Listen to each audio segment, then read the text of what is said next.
ठाण्यात ठाकरेंच्या ताफ्यासमोरील हल्ल्याप्रकरणी मनसे ठाणे जिल्हाध्यक्ष अविनाश जाधव मुख्य आरोपी, तर 2 वेगवेगळ्या एफआयआरमध्ये 44 जणांवर गुन्हा दाखल। उद्धव ठाकरेंच्या ताफ्यासमोर झालेली निदर्शनं संतापून आलेली प्रतिक्रिया। कालच्या ठाण्यातील मनसेच्या राड्यानंतर राज ठाकरेंचे ट्विट। काळोखाचा फायदा घेऊन हल्ला केल्यानं वाचला। दिल्लीच्या दबदालीकडून काल नारळ फेकण्यासाठी सुपारी, संजय राऊतांचा हल्लाबोल। ॲक्शनला रिॲक्शन असतेच, मात्र कुठल्याही आंदोलनाचं समर्थन करणार नाही शिंदेंची प्रतिक्रिया। तर आता जे घडतंय ते महाराष्ट्रात आधी कधीच घडलं नव्हतं, अजित पवारांचं वक्तव्य।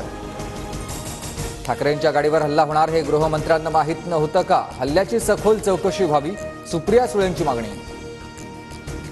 ठाकरे गटानं सुरुवात केल्यानं मनसैनिकांकडून प्रत्युत्तर। राज ठाकरेंसोबत घडलं नसतं तर अशी प्रतिक्रिया आली नसती। उद्धव ठाकरेंच्या ताफ्यावर झालेल्या हल्ल्यावर उदय सामंतांची प्रतिक्रिया। उद्धव ठाकरेंच्या गाडीवरील हल्ल्यानंतर कोल्हापुरात ठाकरे गट आक्रमक। ठाकरे गटाकडून कोल्हापुरातील मनसेच्या शाखा फलकांची तोडफोड। 400 पार घोषणा करणाऱ्या सरकारला 300चा आकडाही गाठता आला नाही। शेतकऱ्यांचं उत्पन्न दुप्पट करतो म्हणाले होते, पण त्यांच्या आत्महत्या दुप्पट झाल्या। शरद पवारांची टीका।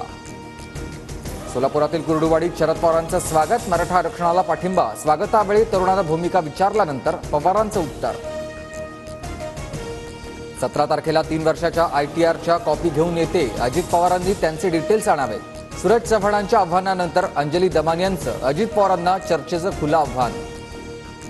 अंजली दमानियांना उत्तर देण्यापेक्षा अजित पवारांना अनेक कामं। दमानियांच्या आव्हानानंतर प्रफुल्ल पटेल यांचं प्रत्युत्तर।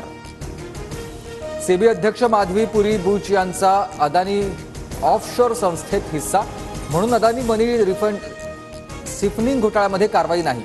हिडनबर्गच्या अहवालात माहिती। दरम्यान माधवी बुच यांनी आरोप फेटाळले। एवढ्या समोर येऊनही सरकार गप्प बसत असेल तर सरकार भ्रष्ट आहे। हिडनबर्गचा अहवाल समोर आल्यानंतर संजय राऊतांची टीका।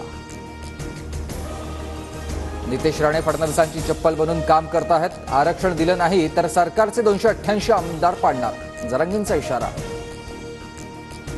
मनोज जरांगे सीएम झाले तरी सगळे सोयऱ्यांना आरक्षण देऊ शकणार नाहीत। जरांगेंच्या सगळे सोयऱ्याच्या मागणीवरून अनिल बोंडेंचं वक्तव्य। मी बाळासाहेबांचा निष्ठावंत कार्यकर्ता, मी सुपाऱ्या घेत नाही। कधी काळी राज ठाकरे पवारांच्या घराचे उंबरठे झिजवायचे। राज ठाकरेंच्या करवली टीकेवर संजय राऊतांचे उत्तर।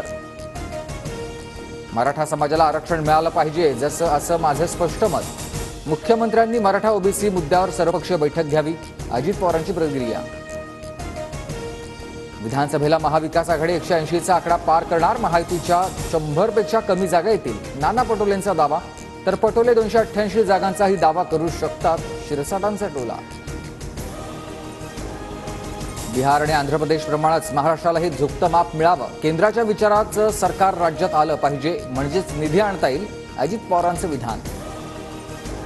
बऱ्याच लोकांना आता तीर्थयात्रेला पाठवण्याची गरज। विखे पाटलांचं नाव न घेता बाळासाहेब थोरातांवर निशाणा। शिवरायांच्या स्वराज्यातील 11 आणि तामिळनाडूतील एका किल्ल्याला जागतिक वारसा दर्जा देण्याबाबत हालचालींना वेग। युनेस्कोचं पथक सप्टेंबरमध्ये भारतात दाखल होणार। रायगड, पुणे, नागपूर, भंडारा, गोंदियासह गडचिरोलीला पावसाचा येलो अलर्ट। तळ कोकणातील काही भागात पावसाचा जोर कायम असल्याचं चित्र।